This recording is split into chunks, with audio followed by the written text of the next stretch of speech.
नमस्कार दोस्तों, welcome to सावधानी क्लासेस भोपाल। आज मैं आपको इतिहास के बारे में बताऊंगा। इतिहास का एक फर्स्ट वीडियो है जो आज मैं बताऊंगा। आज इतिहास का इंट्रोडक्शन दूंगा कि भारत के इतिहास में थोड़ा सा मैं वर्ल्ड के इतिहास के बारे में बताता हूँ। इतिहास या हिस्ट्री, आप जानते हैं कि इतिहास या हिस्ट्री की बात की जाए तो वर्ल्ड का इतिहास है और भारत का इतिहास है, इनके बारे में थोड़ा सा नॉलेज दूंगा। बाकी मैं आज भारत के इतिहास के बारे में बताता हूँ। तो सबसे पहले तो मैं आपको इतिहास या हिस्ट्री, तो आपको पता है इतिहास के फादर कौन है? आपको बता सकता है इतिहास के फादर कौन है या फादर ऑफ हिस्ट्री किसे कहा जाता है? फादर ऑफ हिस्ट्री किसे कहा जाता है? कौन बता सकता है फादर ऑफ हिस्ट्री किसे कहा जाता है? बेटा फादर ऑफ हिस्ट्री हेरोडोटस को कहा जाता है। किसे कहा जाता है? हेरोडोटस। अब हेरोडोटस कौन था? हेरोडोटस ने एक बुक लिखी थी 425 बीसी में। हेरोडोटस ने एक बुक लिखी थी 425 बीसी में। इनकी बुक का नाम था हिस्टोरिका। इनकी बुक का नाम था हिस्टोरिका। हिस्टोरिका कहीं हिस्ट्री भी मिलता है बट इनकी बुक का नाम हिस्टोरिका था। तो अगर कोई आपसे पूछे कि इतिहास के पिता किसे कहा जाता है तो आप बोलना इतिहास के पिता किसको कहा जाता है? हेरोडोटस को कहा जाता है। अब हिस्ट्री जो शब्द है ये कौन सी भाषा का? ये लैटिन भाषा का शब्द है। ये कौन सी भाषा का शब्द है? लैटिन भाषा का शब्द है। अब हिस्ट्री का मतलब क्या होता है? ये लैटिन भाषा का शब्द है और लैटिन भाषा में हिस्ट्री का मीन्स क्या होता है? हिस्ट्री का मीन्स बेटा लैटिन भाषा में होता है क्वेरी या इंक्वायरी। इंक्वायरी करना, इंक्वायरी करना या किसी चीज में क्वेरी करना, जैसे लैटिन भाषा में हिस्ट्री कहा जाता है। मतलब लैटिन भाषा में, तो इसे हम भारत के इतिहास की बात करते हैं या दुनिया के इतिहास की बात करते हैं। थोड़ा सा यदि कोई आपसे पूछे कि दुनिया का सबसे पुराना इतिहास कहाँ का है? अब इतिहास में भी कई प्रकार के इतिहास होते हैं, तो सबसे पहले मैं मानव इतिहास की बात करता हूँ। तो दुनिया का सबसे पुराना मानव इतिहास मतलब दुनिया का सबसे पहला मानव कहाँ हुआ था? तो अगर मानव इतिहास की बात की जाए तो दुनिया में सबसे पहला मानव या सबसे पहला इंसान या सबसे पहला ह्यूमन जो मिला है वो मिला है अफ्रीका कॉन्टिनेंट या अफ्रीका महाद्वीप पर। तो इतिहास का सबसे पुराना किसका? मैंने ह्यूमन मतलब इंसानी इतिहास। तो इतिहास मतलब इन सबसे दुनिया का पहला इंसान कहाँ मिला है? तो अफ्रीका कॉन्टिनेंट। अफ्रीका महाद्वीप में कौन सी प्रजाति का मिला है बेटा? ये नीग्रो प्रजाति का मिला है। कौन सी प्रजाति का मिला है? नीग्रो प्रजाति का। यदि कोई आपसे पूछे कि दुनिया में सबसे पुराना इंसान का इतिहास कहाँ से मिला है, वो नीग्रो प्रजाति से मिला है जो कि अफ्रीकन प्रजाति है। ठीक है। यदि ये पूछा जाता है दुनिया का सबसे डेवलप, अब यहाँ इंसानी सिविलाइजेशन मतलब यहाँ सभ्यता की बात की जाए तो दुनिया की सबसे ज्यादा विकसित सभ्यता, सबसे पहली विकसित सभ्यता जो थी वो थी तो इजिप्ट या मिस्र की थी। क्या कोई अगर पूछे कि दुनिया की सबसे पहली विकसित सभ्यता कहाँ की थी? विकसित पूछ रहा हूँ, ठीक है ना, डेवलप्ड पूछ रहा हूँ। सबसे विकसित सभ्यता कहाँ की थी तो आप बोलना इजिप्ट की या मिस्र की थी। लेकिन यदि ये पूछा जाए कि दुनिया की सबसे पुरानी सभ्यता कहाँ की है तो बेटा दुनिया की सबसे पुरानी सभ्यता इंडस वैली सिविलाइजेशन है या सिंधु घाटी सभ्यता है। ध्यान रखना, इंडस वैली सिविलाइजेशन या सिंधु घाटी सभ्यता। ध्यान रखना। अब सिंधु घाटी सभ्यता क्या थी मैं उसके बारे में बात करता हूँ कि इंडिया के इतिहास की बात की जाए तो इंडिया का जो इतिहास है वो सिंधु घाटी सभ्यता से माना जाता है। लेकिन ध्यान रखना 1856 1856 ईस्वी या एडी, ध्यान में क्वेश्चन क्या बोल रहा हूँ, 1856 ईस्वी या एडी जब भारत में अंग्रेजों का शासन था उस समय 1856 तक हमें सिंधु घाटी सभ्यता की कोई जानकारी नहीं थी। 1856 में पहली बार सिंधु घाटी सभ्यता की जानकारी हुई है। अब थोड़ा सा मैं सिंधु घाटी सभ्यता के बारे में या उससे पहले जो भारत में कौन थे, कहां से आए थे, सिंधु घाटी सभ्यता को किसने बसाया, ये छोटे छोटे क्वेश्चन है, मैं उसके बारे में बताता हूँ। ठीक है ना। अगर भारत के इतिहास की बात की जाए तो भारत के इतिहास की सिंधु घाटी, अगर कोई आपसे पूछे फादर ऑफ हिस्ट्री या हिस्ट्री का पिता किसे कहा जाता है तो हेरोडोटस को कहा जाता है। हेरोडोटस ने एक बुक लिखी थी, यहाँ मैं लिख रहा हूँ, हिंदी में लिख रहा हूँ, हेरोडोटस को कहा जाता है। और हेरोडोटस ने एक बुक लिखी थी जिसका नाम है हिस्टोरिका। ठीक है ना। कोई पूछे कि हिस्ट्री का फादर हेरोडोटस को कहा जाता है। अब भारत के इतिहास की बात की जाए तो भारत के इतिहास में कौन था, कहां से आया था, तो इनका थोड़ी सी जानकारी लेने की भारत में जो इतिहास था वो कहाँ के लोगों ने आके बसाया या कौन थे? तो भारत में सबसे पहले ये माने जाते हैं आर्य। आर्य आर्य को इंग्लिश में बोलते हैं बेटा हीरोस। अगर कोई पूछे आर्य को क्या कहा जाता? आर्य हीरोस थे। अब हीरोस कहाँ से आए थे? तो सबसे पहले आर्य कौन थे? आर्य किसे कहा जाता है? आर्य उस व्यक्ति को आर्य कहा जाता है जिसकी कट काठी कर्ण वर्ण और धर्ण, कर्ण वर्ण और धर्ण, कट काठी और जाति इसमें सबसे श्रेष्ठ थे, वो आर्य कहलाते थे। आर्य कहाँ से आए थे? तो कुछ इतिहासकारों का मानना है कि आर्य जो भारत में आए थे वो मध्य एशिया से आए थे। कहाँ से आए थे? मध्य एशिया से। मध्य एशिया से आए थे। इंग्लिश में इसको माइनर एशिया कहते हैं। इंग्लिश में इसको माइनर एशिया कहते थे। तो आर्य मध्य एशिया से ही भारत में क्यों आए? थोड़ा सा ध्यान देना, क्वेश्चन क्या है? आर्य मध्य एशिया से भारत में ही क्यों आए? तो बेटा ध्यान रखना, अकेले भारत में नहीं आए थे। जो आर्य लोग थे ये पूरी दुनिया में फैले थे, ऐसा इतिहास में माना जाता है। आर्य जो लोग थे वो पूरी दुनिया में फैले थे। उनमें से कुछ दक्षिण, ध्यान रखना, कुछ साउथ की ओर चले। और साउथ में, एशिया के साउथ में इंडिया पड़ता है, एशिया के साउथ की ओर चले। अब जब वो एशिया के साउथ की ओर चले तो वो धीरे धीरे होते होते वो हमारी सिंधु घाटी सभ्यता तक आए और वहां वो लोग बस गए। लेकिन सबसे पहले ये समझते हैं, सबसे पहले ये समझते हैं वो यहाँ क्यों आए? बेटा इसलिए आए, थोड़ा सा ध्यान से देखना, वो सिंधु घाटी सभ्यता तक कैसे पहुंचे, क्यों आए?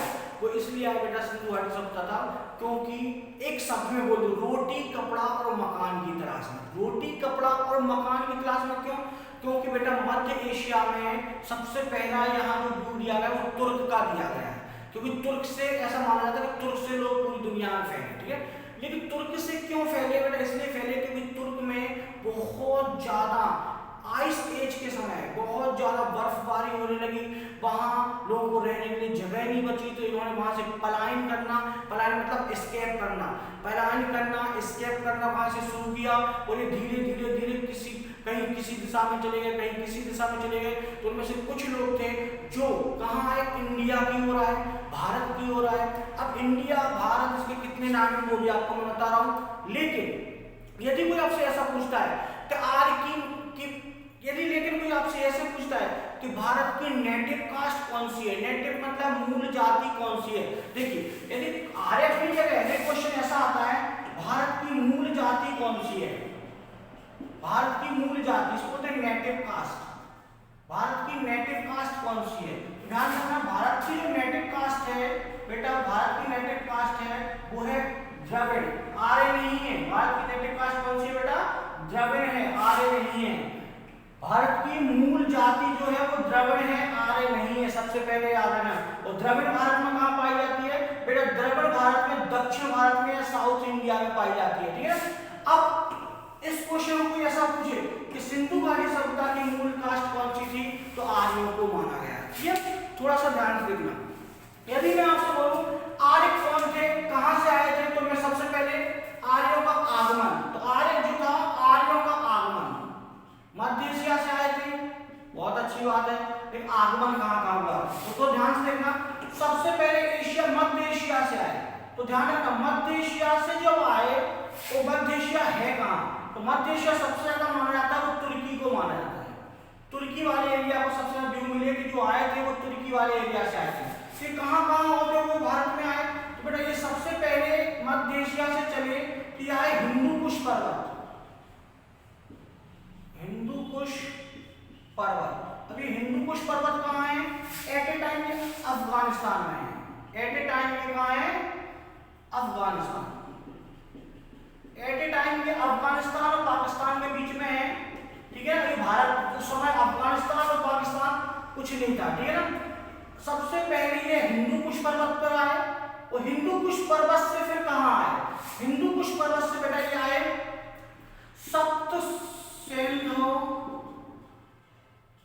सप्तसेंधो प्रदेश में।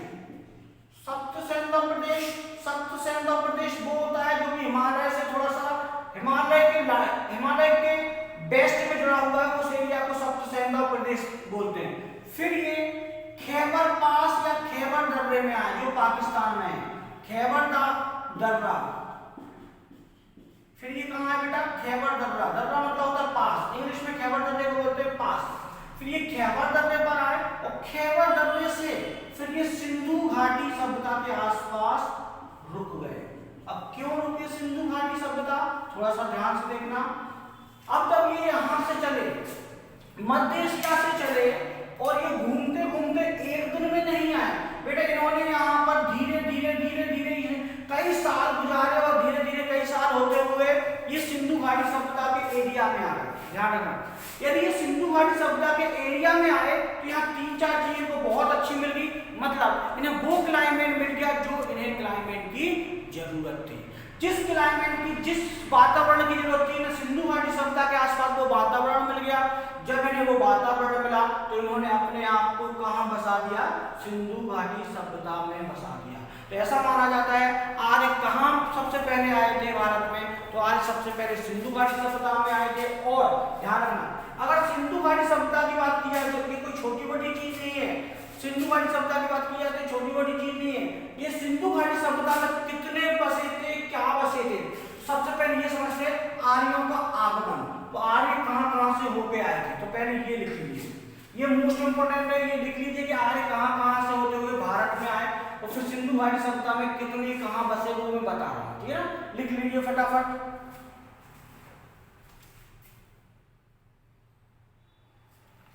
फटाफट लिख लीजिए आर्य कहां।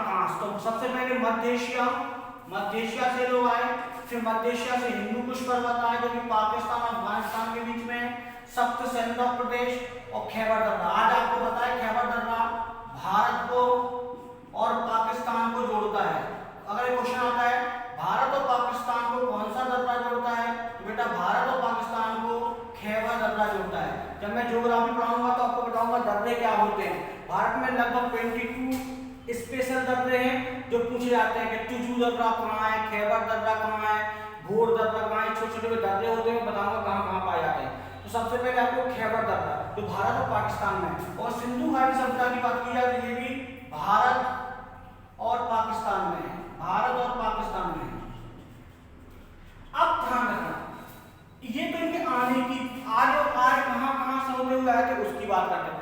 अब ये माना जाता है आर्य की प्रजातियां कितनी थी, आर्य कितनी जातियों में या प्रजातियों में बटे थे।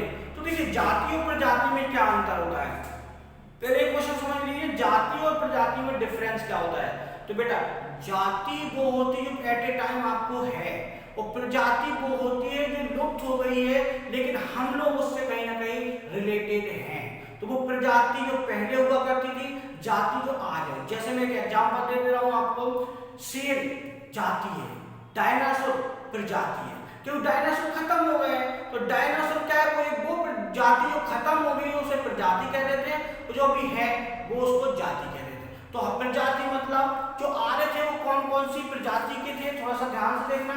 इसको मैं हटा रहा हूँ, थोड़ा सा ध्यान से देखना, ठीक है, क्योंकि स्पेस थोड़ा कम है। तो ये उनके आने का स्पेस, आने की जगह थी। अब आप बोलो सर ऐसे कैसे पता चला, तो बेटा ये हजारों साल इन्होंने यहाँ गुजारे, फिर यहाँ गुजारे, फिर यहाँ गुजारे, वो धीरे धीरे यहाँ आए। तो सिंधु घाटी सभ्यता के जो लोग थे वो भारत में थे, और वो भारत में कैसे रहे मैं उसकी बात करता हूँ, ठीक है। आगे अगर क्वेश्चन ऐसा आता है आर्यों की कितनी प्रजाति थी, अगर क्वेश्चन आता है आर्यों की प्रजाति कितनी थी, जैसे क्वेश्चन आता है आर्यों की प्रजाति कौन कौन थी या कितनी थी, कौन कौन थी। तो आर्यों की प्रजाति कौन कौन है, कौन कौन थी, बता सकता है कोई। आर्यों की प्रजाति सब कौन कौन सी थी बेटा, आर्य जो थे 4 प्रजातियों में बटे हुए थे। कौन कौन से 4 प्रजातियों में बटे थे, प्रोटोस्टलाइट, मंगोलाइट, अल्पाइन और भूमध्य सागरी। अगर कोई आपसे पूछे आर्य जो भारत में आए थे वो कितनी प्रजातियों में बटे थे, तो आर्य बेटा 4 प्रजातियों में बटे थे। थोड़ा सा ध्यान से रखना, प्रोटोस्टलाइट, मंगोलाइट, अल्पाइन और भूमध्य सागरी। चलिए मैं बोर्ड पे लिख दे रहा हूँ, ये जो 4 प्रजाति में आर्य बटे थे वो कौन कौन सी प्रजाति थी। तो बेटा आर्यों की 4 प्रजाति थी। सबसे पहली प्रजाति थी प्रोटो ऑस्ट्रोलाइट, प्रोटो ऑस्ट्रोलाइट पहली बेटा। दूसरी प्रजाति थी मंगोलाइट,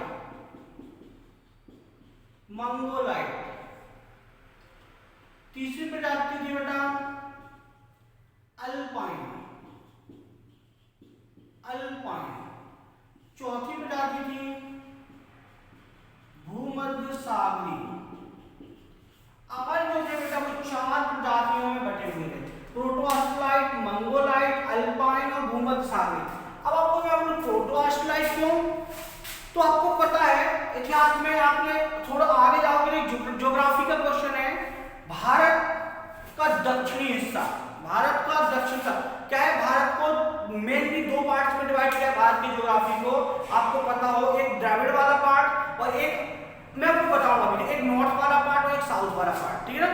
तो मुझे बताएं भारत का जो साउथ का हिस्सा है वो कहां से आया, भारत का साउथ का हिस्सा, दक्षिण अफ्रीका या दक्षिण अफ्रीका के साउथ का हिस्सा और ऑस्ट्रेलिया का निचला हिस्सा, ये कहां से आया, ये कहां से आया बेटा, इंडिया का जो नीचे वाला पार्ट है जिसको गोंडवाना लैंड कहते हैं, इसको क्या बोलते हैं, गोंडवाना लैंड।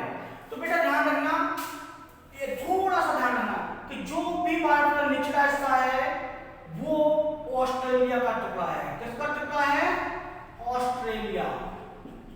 तो ऑस्ट्रेलिया का टुकड़ा है। जब भारत का निचला या गोंडवाना लैंड ऑस्ट्रेलिया से आया तो उसके साथ प्रोटो ऑस्ट्रेलाइट आए, प्रोटो ऑस्ट्रेलाइट मतलब भारत में गोंड आदिवासी लोग आए। कौन से लोग आए, गोंड लोग आए या आदिवासी लोग आए या वो लोग जो डेवलप नहीं हो चुके हैं आज वो लोग आए, तो उन लोगों को भारत में प्रोटो ऑस्ट्रेलाइट कहा गया है। ऐसे लोगों को प्रोटो ऑस्ट्रेलाइट कहा गया है कि जब भारत का टुकड़ा, दक्षिण भारत का टुकड़ा ऑस्ट्रेलिया से टूटा था और टूट के लगा कहां था, थोड़ा सा ध्यान टूट के पूछा जाता है बार, तो कहां लगा था, तो जहां आज हिमालय है वहां टेथिस सागर था। कौन सा सागर था, टेथिस सागर। तो ये ऑस्ट्रेलिया से टूटकर टेथिस सागर में लगा था और टेथिस सागर में धीरे धीरे कई सालों बाद वहां कुछ टेक्टोनिक प्लेट्स टूटी और जब वो टेक्टोनिक प्लेट्स टूटी तो वहां हिमालय जैसा महान एक पर्वत ने विकास हुआ, पर्वत बढ़ा, जिससे भारत जो है वो एशिया का हिस्सा बन गया। भारत किस हिस्सा बन गया, एशिया का हिस्सा बन गया। तो भारत दो पार्टों में बट गया। बताऊंगा कौन कौन से दो पार्ट है। तो अभी अपन यहां चल रहे हैं।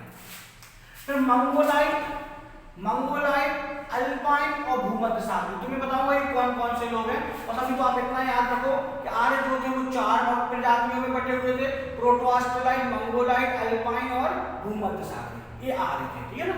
ये नोट डाउन कर लीजिए, पूछा जाता है बार बार कि आर्य कितनी जातियों या प्रजातियों में बटे हुए थे, प्रोटो ऑस्ट्रेलाइट, मंगोलाइट, अल्पाइन और भूमध्य सागरी, ये चार प्रजातियों में बटे हुए थे। इसको नोट डाउन कर लिया। चलिए अगर इसको नोट डाउन कर लिया तो थोड़ा आगे बढ़ते हैं, ठीक है ना। हम बात करते हैं सिंधु घाटी सभ्यता की। तो सबसे पहले बेटा ये छोटी छोटी चीजें हैं, आपको पता होना चाहिए। अब इंडिया के इतिहास की बात करते हैं और इंडिया के इतिहास में मैं बात करता हूं सिंधु घाटी सभ्यता, सिंधु घाटी सभ्यता, सिंधु घाटी सभ्यता की बात करता हूं, सिंधु घाटी सभ्यता की बात करता हूं। तो बेटा सिंधु घाटी सभ्यता जो थी, सिंधु घाटी सभ्यता जो थी, इंडस वैली सिविलाइजेशन जो भारत में थी, अगर उसकी बात की जाए तो थोड़ा सा ध्यान से देखना। 1856 1856 एडी या ईस्वी, मैं हिंदी बोल दे रहा हूं जैसा भी आपको लिखना है, 1856 ईस्वी तक, 1856 ईस्वी तक हमें पता ही नहीं था कि सिंधु घाटी सभ्यता भी थी। ध्यान रखना 1856 तक हमें पता ही नहीं था कि सिंधु घाटी सभ्यता थी। 1856 तक हमें पता था कि भारत की सबसे पुरानी जो सभ्यता थी वो वैदिक काल था, वैदिक काल था। अब वैदिक काल का जो पीरियड है बेटा वो ध्यान रखना, वैदिक काल का कोई पूछे पीरियड क्या है बेटा, 1500 BC पुराना है। और जबकि इंडस वैली सिविलाइजेशन का पहले पीरियड जो है बेटा वो 1750 से 1750 BC से, अगर कोई आपसे पूछे 1750 BC से लगभग 2500 BC पुराना है, मतलब लगभग इससे 1000 साल पुराना है। तो ध्यान रखना 1856 तक, 1856 तक हमें पता नहीं था कि भारत का इतिहास वैदिक काल से भी पुराना है। ऐसा लिखा हुआ है, ऐसा लिखा हुआ है कि हमें केवल इतना पता था कि हमारा सबसे पुराना इतिहास है वो वैदिक काल है। लेकिन 1856 में लाहौर और कराची, लाहौर और कराची में ध्यान रखना, 1856 में 1856 में लाहौर और कराची में रेलवे के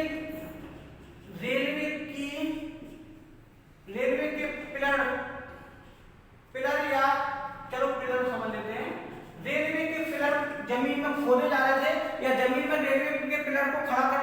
गड्ढे खोदे जा रहे थे। तो लाहौर और कराची में रेलवे की पट्टी डालने के लिए वहां ब्रिज बन रहा था, तो वहां रॉबर्ट बंधु, इनको ब्राउन बंधु भी कहीं लिखा है, ब्राउन बंधु या रॉबर्ट बंधु, ये दो भाई थे।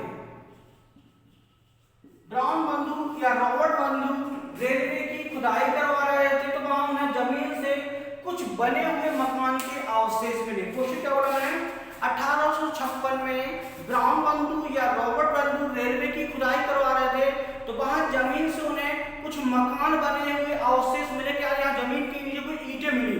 जब उन्हें जमीन के नीचे से ईंटें मिली तो उन्होंने देखा कि यार यहाँ तो कोई सभ्यता है, कोई सिविलाइजेशन है। तो आपको पता होगा किसी भी कार्बन डेटिंग को चेक करना पड़ता है, तो कार्बन डेटिंग को हम किससे चेक करते हैं, C14 से। कार्बन 14 से या कार्बन 14 से हम पता करते हैं कि हमें जमीन के अंदर जो चीजें मिली उसमें कार्बन कितना पुराना है। तो C14 या उसकी कार्बन डेटिंग की गई, जमीन के अंदर जो कार्बन डेटिंग है उसके जमीन के अंदर जो चीजें मिली उसकी कार्बन डेटिंग की गई है। तो पता चला है कि जहां आप खड़े हो वहां से लगभग 4000 साल पहले, ध्यान रखना, उन्होंने जब देखा कि जहां आप खुदाई कर रहे हो वहां 4000 साल पहले कोई सभ्यता हुआ करती थी, जिसे फिर बाद में सिंधु घाटी सभ्यता कहा गया। समझ में आया ना, इसको बाद में सिंधु घाटी सभ्यता कहा गया। सबसे पहले तो भारत में हड़प्पा की खोज की थी 1921 में दयाराम साहनी के द्वारा, लेकिन वो हड़प्पा की खोज सबसे पहले जरूर की थी, लेकिन सबसे बड़ी और सबसे ज्यादा जो सभ्यता मिली है वो सिंधु घाटी सभ्यता के आसपास, मतलब सिंधु घाटी नदी के या सिंधु नदी के आसपास मिली है, इसलिए बाद में से सिंधु सभ्यता कहा गया। अब सिंधु जो शब्द है वो हिंदू से आया है, क्योंकि आपको एक चीज पता है, तो यूनानी थे, जो यूनानी थे वो हा को सा कहते थे, वो हा को सा कहते थे। तो यूनानियों ने हिंदुओं को सिंधु कहा, तो वो धीरे धीरे धीरे धीरे वो हिंदुओं से सिंधु बन गया, वो हिंदू सभ्यता है, बाद में वो सिंधु सभ्यता कहलाने लगी। ठीक है, तो इंडस, और ध्यान रखना सिंधु घाटी सभ्यता के आसपास जो फैले हुए थे, इन्हें जब रॉबर्ट बंधु ने इसकी खुदाई की तो इन्हें पता चला कि जहां वो खड़े हैं वहां से लगभग 4000 साल, वहां से लगभग 4000, वहां से आज तो लगभग 5000 साल है, वहां से लगभग 4000 साल पहले यहाँ कोई सभ्यता रहा करती थी, यहाँ कोई सभ्यता रहा करती थी। तो जब उन्होंने उसकी कार्बन डेटिंग की, पूरा मालूम किया, तो धीरे धीरे उसकी जानकारी हुई कि हाँ सिंधु घाटी नदी के आसपास, सिंधु नदी के आसपास लोग रहा करते थे, वहां बहुत सारी चीजें मिली। तो धीरे धीरे धीरे उसका इतना विकास हुआ कि मैं बता रहा हूँ, इसको एक बार आप नोट डाउन कर लीजिए, कोई डाउट हो मुझसे पूछिए, इसको नोट डाउन कर लीजिए, नोट डाउन कर लीजिए, फटाफट अच्छे नोट्स बनाइएगा, आपको हिस्ट्री में बहुत मजा आएगा पढ़ने के लिए। ठीक है ना, देखिए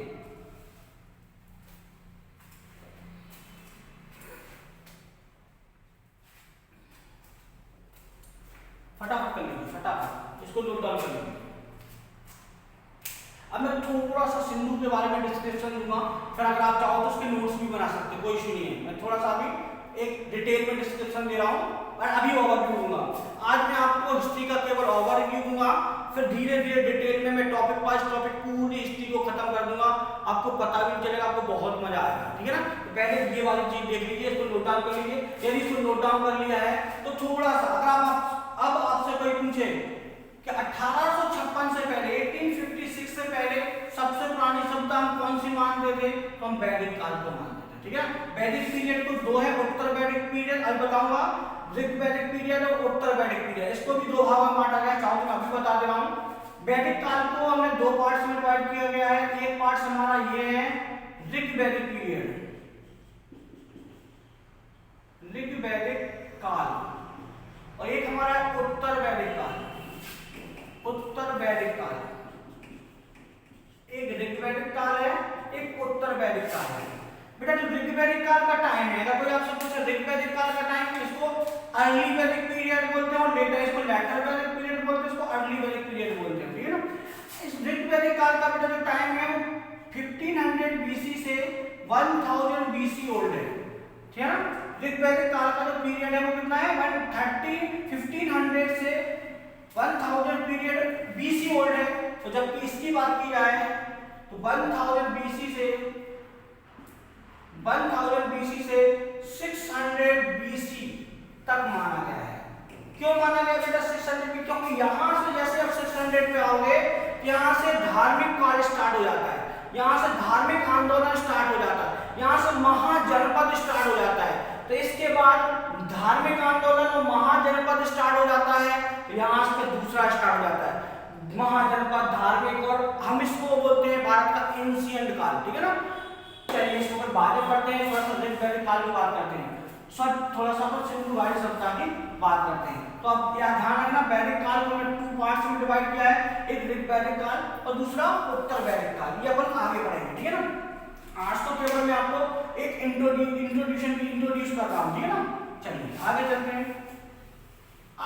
हैं। अगर मैं आगे बात करूं तो थोड़ा सा पहले सिंधु घाटी सभ्यता की बात करते हैं। ठीक है ना बेटा? अगर सिंधु घाटी सभ्यता की बात की जाए, ये भारत की नहीं पूरी दुनिया की सबसे पुरानी सभ्यताओं में से एक सभ्यता है।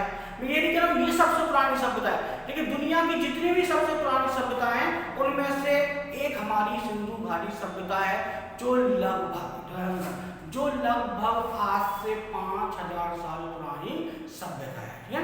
अब सिंधु घाटी सभ्यता की बात की जाए तो थोड़ा सा ध्यान रखना, सिंधु घाटी सभ्यता के जॉन मार्शल, अगर कोई पूछे इसके डायरेक्टर कौन थे, इसके निर्देशक कौन थे, तो भारत में सबसे पहले सिंधु घाटी सभ्यता के जो डायरेक्टर थे वो जॉन मार्शल को माना गया है, जॉन मार्शल को। बट सिंधु घाटी सभ्यता में सबसे पहले खुदाई किसकी की गई थी? तो बेटा सिंधु घाटी सभ्यता में सबसे पहले जो खुदाई की गई थी बेटा 1921 में दयाराम साहनी ने हड़प्पा की खोज की थी। ये पूरे शहर पढ़ाऊंगा, हड़प्पा की खोज की थी। सबसे पहला भारत में अगर कोई सिंधु घाटी सभ्यता का शहर खोजा गया था तो वो हड़प्पा खोजा गया था 1921 में दयाराम साहनी द्वारा। और मैं इसको शॉर्ट में बता रहा हूं, अभी तक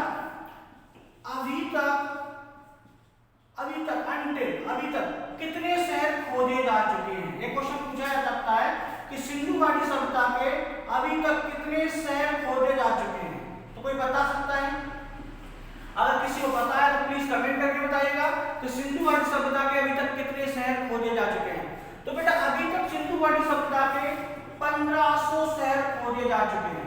अगर कोई आपसे पूछे सिंधु घाटी सभ्यता के अभी तक कितने शहर खोजे जा चुके हैं, तो बेटा अभी तक सिंधु घाटी सभ्यता के 1500 शहर, मतलब सिंधु घाटी सभ्यता बहुत बड़ी थी, 1500 शहर इसके खोजे जा चुके हैं।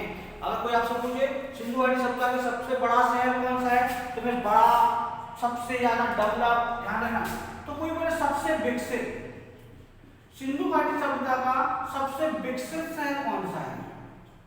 अगर कोई आपसे पूछे सिंधु घाटी सभ्यता का सबसे विकसित शहर कौन सा है, तो आप बता सकते हो क्या? कोई बता सकता है? मोहनजोदड़ो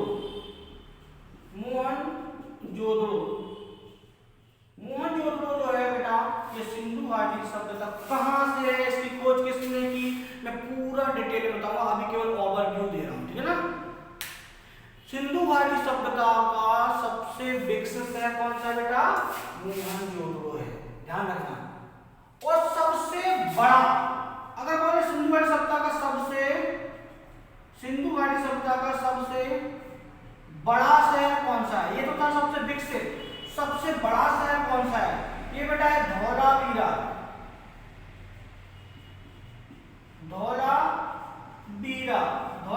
का इसका नाम है धौलागिरी, अलग नहीं है, एक ही है। धौलावीरा एक कच्छ की खाड़ी में गुजरात में मिला था, मैं पूरा बताऊंगा। एक कच्छ की खाड़ी गुजरात में है, सबसे बड़ा शहर धौलागिरी या धौलावीरा है। सबसे विकसित शहर कौन सा है? तो मोहनजोदड़ो है सिंधु घाटी का, इसी को सिंधु घाटी सभ्यता की कैपिटल कहा जाता है। मोहनजोदड़ो को सिंधु घाटी सभ्यता की कैपिटल माना गया है क्योंकि सबसे विकसित, सबसे बड़ा मिला था। अब नेक्स्ट, सिंधु घाटी सभ्यता विकसित कितने में थी? इसका क्षेत्रफल या एरिया कितना था? सिंधु घाटी सभ्यता का क्षेत्रफल कितना था? कोई बता सकता है? सिंधु घाटी सभ्यता का क्षेत्रफल या एरिया कितना था? कोई बता सकता है? सिंधु घाटी सभ्यता का क्षेत्रफल या एरिया कितना था? तो बेटा सिंधु घाटी सभ्यता का क्षेत्रफल या एरिया की बात की जाए थोड़ा सा ध्यान से देखना। ये था 12,99,600 वर्ग किलोमीटर। सिंधु घाटी सभ्यता का जो एरिया था 12,99,600 वर्ग किलोमीटर, 12,99,600 वर्ग किलोमीटर में फैला हुआ था। यदि कोई आपसे पूछे सिंधु घाटी सभ्यता का क्षेत्रफल कितने में फैला हुआ था, बेटा ये 12,99,600 वर्ग किलोमीटर में फैला हुआ था। इसको नोट डाउन कर लीजिए, फिर अपन आगे बात करते हैं। इसको नोट डाउन कर लीजिए, क्वेश्चन मोस्ट इंपोर्टेंट क्वेश्चन है, चलो बात करते हैं।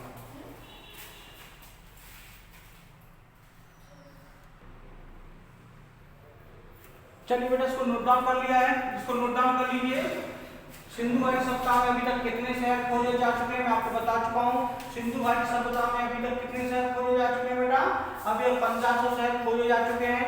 तो सिंधु घाटी सभ्यता का जो क्षेत्रफल था, जो एरिया था 12,99,600 वर्ग किलोमीटर था। ये कोई आपसे पूछे कितने वर्ग किलोमीटर में फैला हुआ था, कितने स्क्वायर किलोमीटर में फैला हुआ था, ठीक है ना। अब आगे बात करते हैं, थोड़ा सा ध्यान से देखना। अब आगे बात करते हैं, यदि आगे बात की जाए तो सिंधु घाटी सभ्यता के मोस्ट इंपोर्टेंट फैक्ट्स की बात करते हैं। इसको हटा दूं क्या, क्योंकि मैं एक एक अभी तो केवल ओवरव्यू दे रहा हूं, फिर धीरे धीरे मैं आपको इसको बहुत अच्छे से पढ़ाऊंगा, ठीक है ना।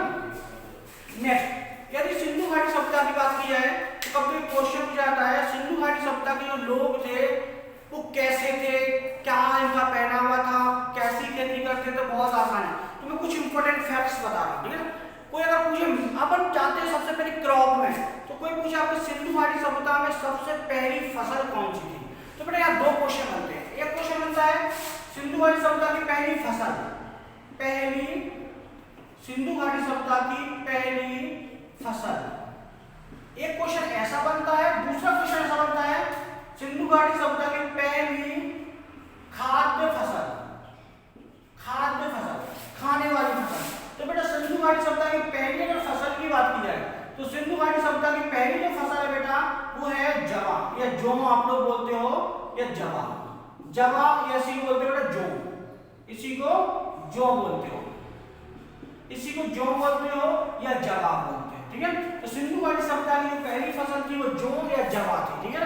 जबकि सिंधु घाटी सभ्यता की पहली खाद्य फसल थी बेटा वो गेहूं थी, ठीक है ना। गेहूं और चावल, कहीं चावल मिलते वैसे गेहूं थी, कहीं गेहूं नहीं मिलता उस समय तो आप चावल लगा सकते हैं, ठीक है ना। गेहूं जो पहली बार मिला था अंतरजी खेड़ा से मिला था, और चावल जो पहली बार मिला था वो रंगपुर से मिला था, ध्यान रखना। यदि कोई पूछे सिंधु घाटी सभ्यता में सबसे पहले गेहूं कहाँ मिला तो वो अंतरजी खेड़ा से मिला, और चावल कहाँ से मिला तो रंगपुर से मिला। चलो मैं बताते इसको। अब जो जवाब, तो आप कोई क्वेश्चन दो प्रकार के हैं, थोड़ा सा ध्यान से देखना आपको। कैसे, अगर ये पूछा गया है, अगर ये पूछा गया पहली फसल तो आप बोले जो, सिंधु घाटी सभ्यता की पहली फसल तो आप बोले जो। अगर पूछे सिंधु घाटी सभ्यता की पहली खाद्य फसल तो खाने वाली फसल थी, तो बेटा आप बोलते हैं उसको गेहूं। सिंधु घाटी सभ्यता की पहली खाद्य फसल थी गेहूं। अब नेक्स्ट क्वेश्चन बनता है क्या कौन सी फसल नहीं पाई गई है सिंधु घाटी सभ्यता में, कौन सी फसल के साक्ष्य या प्रमाण नहीं मिले या प्रूफ नहीं मिले, बताइए सिंधु घाटी सभ्यता की कौन सी फसल के प्रूफ नहीं मिले, बता सकता है कोई। अगर क्वेश्चन ये आया है, क्वेश्चन आता है सिंधु घाटी सभ्यता में कौन सी फसल के कोई प्रूफ नहीं मिले, तो ध्यान रखना पहली फसल जौ, पहली खाद्य फसल गेहूं, और कौन सी फसल, तो याद रखना जितनी भी दालें हैं किसी प्रकार के दालों के साक्ष्य नहीं मिले, किसी प्रकार के दालों के साक्ष्य नहीं मिले। मतलब सिंधु घाटी सभ्यता में किसी भी प्रकार की कोई दाल नहीं मिली, दाल के प्रमाण नहीं मिले। अब क्यों नहीं मिले इसके कारण बताऊंगा। क्योंकि दाल है, सारी दालें एक फलीदार फसल होती है, जो एक फली के अंदर पैक होती है, और फलीदार कोई भी फसल सिंधु घाटी सभ्यता के समय इसलिए नहीं मिली क्योंकि जितनी भी फलीदार फसल होती है इनको एक क्लाइमेट का जो होता है एक मेंटेनेंस चाहिए पड़ता। और जब सिंधु घाटी सभ्यता की बात की किया है तो उस समय बारिश बहुत ज़्यादा होती थी, और जहाँ बारिश ज़्यादा होती है वहाँ फलीदार फसल नहीं होती है। तो सिंधु घाटी सभ्यता के समय बारिश ज़्यादा होने की वजह से फलीदार फसलें नहीं होती थी, इसलिए दालों के कोई प्रमाण नहीं मिले। जबकि सबसे पौष्टिक आहार दाल ही माना जाता है। अगर खाद्य चीजों में देखा जाए तो खाद्य चीजों में सबसे पौष्टिक आहार दाल माना जाता है, लेकिन दाल के हम हिसाब से नहीं है, ठीक है ना। नेक्स्ट क्वेश्चन में लेता हूं, सिंधु घाटी सभ्यता की मटेरियल मतलब यहां पर है सिंधु घाटी सभ्यता में कौन सा मेटल, सिंधु घाटी सभ्यता का सबसे पहला मेटल कौन सा था? मेटल, धातु। मेटल को मैं हिंदी में बोलूं तो धातु। तो सिंधु घाटी सभ्यता में सबसे पहली धातु कौन सी थी? बताएं, सिंधु घाटी सभ्यता की पहली धातु कौन सी थी? कोई बता सकता है? सिंधु घाटी सभ्यता का पहला first material of Indus valley civilisation, Sindhu घाटी सभ्यता की पहली धातु कौन सी थी? तो बेटा तांबा या कॉपर थी, तांबा या कॉपर थी। यदि कोई आपसे पूछे सिंधु घाटी सभ्यता में सबसे पहले किस धातु की खोज की गई थी, क्वेश्चन यहाँ पूछा जाता है कि सिंधु घाटी सभ्यता में सबसे पहले किस धातु की खोज की गई थी? तो बेटा सिंधु घाटी सभ्यता में सबसे पहले कॉपर या तांबे की खोज की गई थी। अब कॉपर और तांबा कहाँ है? सबसे पहले सिंधु घाटी सभ्यता में और अभी तक ध्यान रखना है, अभी तक भारत में राजस्थान की जावर खान, कहां से? राजस्थान की जावर खान से उस समय भी तांबा निकाला जाता था, अभी भी तांबा निकाला जाता है। सबसे ज्यादा नहीं निकाला जाता है, सबसे ज्यादा नहीं निकाला जाता है। केवल ये बोला जा सकता है कि सिंधु घाटी सभ्यता में तांबा कहां से निकाला जाता था? तो याद रखना है राजस्थान की जावर खान से निकाला जाता था, ठीक है। लेकिन बस इतना ध्यान रखना है, सिंधु घाटी सभ्यता में सबसे पहले सिंधु घाटी सभ्यता में सबसे पहले कौन से मटेरियल या कौन से मेटल या कौन सी धातु की खोज की गई थी? तो तांबे की खोज की गई थी, जिसको इंग्लिश में कॉपर कहा जाता है। बट सबसे ज्यादा यूज कौन सा मटेरियल किया गया था? सबसे ज्यादा प्रयोग कौन सा मटेरियल किया गया था? अगर ये क्वेश्चन पूछा गया कि सबसे ज्यादा कौन सी धातु या मटेरियल का प्रयोग किया गया था, सबसे ज्यादा कौन सी धातु या मटेरियल का यूज किया गया था? तो बेटा यहाँ कांस्य का यूज किया गया था। कांस्य, ब्रॉन्ज बोलते हैं कांस्य। सबसे ज्यादा कांस्य का यूज किया गया था, इसलिए जब कांस्य का सिंधु घाटी सभ्यता में सबसे ज्यादा यूज किया गया, इसलिए ध्यान रखना सिंधु घाटी को कांस्य युगीन सभ्यता कहा जाता है। कांस्य युगीन सभ्यता कहा जाता है, या कांस्य युगीन सभ्यता कहा जाता है, या इसी को ब्रॉन्ज एज कहते हैं। ब्रॉन्ज एज सभ्यता बोलते हैं, मतलब युगीन मतलब एज, इसी को ब्रॉन्ज एज बोलते हैं या कांस्य युगीन सभ्यता कहते हैं। क्या ये बात समझ में आए? अगर कोई आपसे पूछे कि सिंधु घाटी सभ्यता में सबसे पहले किस मटेरियल को खोजा गया था, तो आपको बोलना है सिंधु घाटी सभ्यता में सबसे पहले कॉपर को खोजा गया था। सिंधु घाटी सभ्यता में सबसे ज्यादा किस मटेरियल का यूज किया गया था? तो कांस्य या ब्रॉन्ज का यूज किया गया था। कांस्य और ब्रॉन्ज के यूज से इसे कांस्य से ब्रॉन्ज सभ्यता कहा गया या कांस्य युगीन सभ्यता कहा गया। अब कैसे? सिंधु घाटी सभ्यता में मूर्ति और ज्वेलरी, जेवर, मूर्ति और ज्वेलरी बनाने के लिए, ध्यान रखना, सिंधु घाटी सभ्यता में मूर्ति और ज्वेलरी बनाने के लिए हमेशा कॉपर का यूज किया जाता था, जबकि बर्तन बनाने के लिए कांस्य का यूज किया जाता था। ध्यान रखना, अगर एक क्वेश्चन पूछा है कि सिंधु घाटी सभ्यता में ज्वेलरी बनाने के लिए तो कॉपर का यूज किया जाएगा और बर्तन बनाने के लिए कांस्य का यूज किया जाएगा, तो सबसे ज्यादा बर्तन बनाए गए हैं, इसलिए इसे कांस्य युगीन सभ्यता कहा गया, ठीक है ना। आगे नेक्स्ट, अगर कोई आपसे पूछे कौन सी धातु नहीं मिली है, ध्यान रखना, अब क्वेश्चन पूछा गया सिंधु घाटी सभ्यता में कौन सी धातु नहीं मिली है? सिंधु घाटी सभ्यता में कौन सी धातु नहीं मिली? अब बता सकते हो कोई क्वेश्चन कि सिंधु घाटी सभ्यता में कौन सी धातु नहीं मिली है? कोई बता सकता है? तो बेटा सिंधु घाटी सभ्यता में Fe मतलब लोहा, सिंधु घाटी सभ्यता में लोहे के कोई प्रमाण नहीं मिले। अब क्यों नहीं मिले सिंधु घाटी सभ्यता में लोहे के प्रमाण, थोड़ा सा ध्यान से देखना बेटा। इसलिए सिंधु घाटी सभ्यता में लोहे के प्रमाण नहीं मिले हैं क्योंकि आपको पता है, किसी ने ज्योग्राफी पढ़ी होगी तो आपने देखा होगा कि लोहा जो होता है वो हमेशा, ध्यान रखना, लोहा जो होता है वो हमेशा वोल्केनो या ज्वालामुखी, वोल्केनो या ज्वालामुखी से निकलता था। हम लोग बहुत दिन तक जो भी लोहा यूज करते आ रहे हैं वो या तो वोल्केनो या ज्वालामुखी से। क्यों? क्योंकि भारत की पृथ्वी के जो सरफेस पर लोहा नहीं पाया जाता है, पृथ्वी के सरफेस पर लोहा नहीं पाया जाता है। जो भी लोहा पाया जाता है या पृथ्वी की सरफेस पर जहां भी लोहा पाया जाता है वो वोल्केनो या ज्वालामुखी के फटने से जमीन के ऊपर आ जाता है या तो वहां पाया जाता है। तो आपने देखा होगा भारत की सिंधु घाटी सभ्यता के साइड या उस क्षेत्र में, सिंधु घाटी सभ्यता में या उस क्षेत्र में, या मैं पूरे भारत की बात करता हूं, तो एक ज्वालामुखी को छोड़ के बाकी कहीं ज्वालामुखी नहीं है। नॉर्थ में कोई ज्वालामुखी नहीं है, देखना भारत के नॉर्थ में कोई ज्वालामुखी नहीं है, और जब ज्वालामुखी नहीं है तो लोहा भी नहीं होगा। इसलिए सिंधु घाटी सभ्यता में लोहे के कोई प्रमाण नहीं मिले हैं। भारत में अगर कोई पूछे आपसे कि ज्वालामुखी कहाँ है, तो एकमात्र ज्वालामुखी भारत में जो एक्टिव ज्वालामुखी है बैरन द्वीप, अंडमान निकोबार में बैरन द्वीप है जहां पर आपको एक्टिव ज्वालामुखी है। बाकी पूरे भारत में कोई ज्वालामुखी नहीं है। जैसे मैंने एक डायग्राम बनाया था, आपको पता है, अगर भारत की बात की जाए तो मैं ज्यादा अंदर नहीं जा रहा हूँ, थोड़ा सा बात करूँ तो भारत ज्योग्राफी को 3 पार्ट्स में या पृथ्वी को 3 पार्ट्स में बांटा गया है, 3 पार्ट्स में बांटा गया है। अब मैं इसके नाम भी नहीं बता रहा, ठीक है ना। तो ये जो पार्ट है, इस वाले पार्ट में लोहा पाया जाता है जो कि सतह से, मैं यहाँ सरफेस से इसको, ये वाला पार्ट में पाया जाता है जो अंदर वाला पार्ट है, तो ये लगभग 6000 किलोमीटर दूर है। मतलब सरफेस से ये 6000 किलोमीटर दूर। जब ये ज्योग्राफी पढ़ा होगा तो इस डायग्राम को आपको बहुत अच्छे से समझा होगा, अभी नॉर्मल समझ लीजिए। तो भारत में पृथ्वी पर जो लोहा है वो 6000 किलोमीटर पृथ्वी के अंदर है।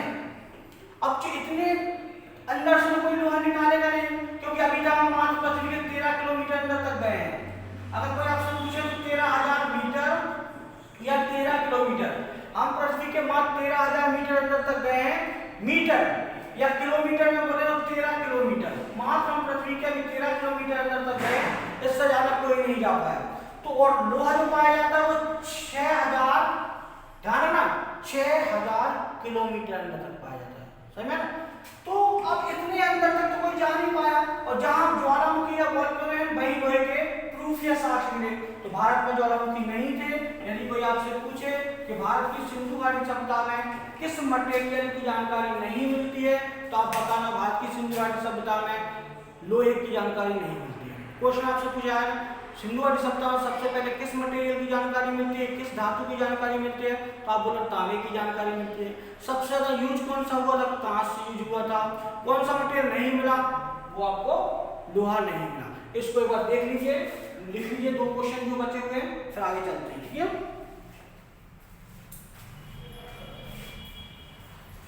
फटाफट लिख लीजिए, फटाफट लिख लीजिए इसको, फिर अपन इसको शुरू करते हैं। फटाफट लिख लीजिए, ठीक है ना, आगे चलते हैं। ये समझ में आया?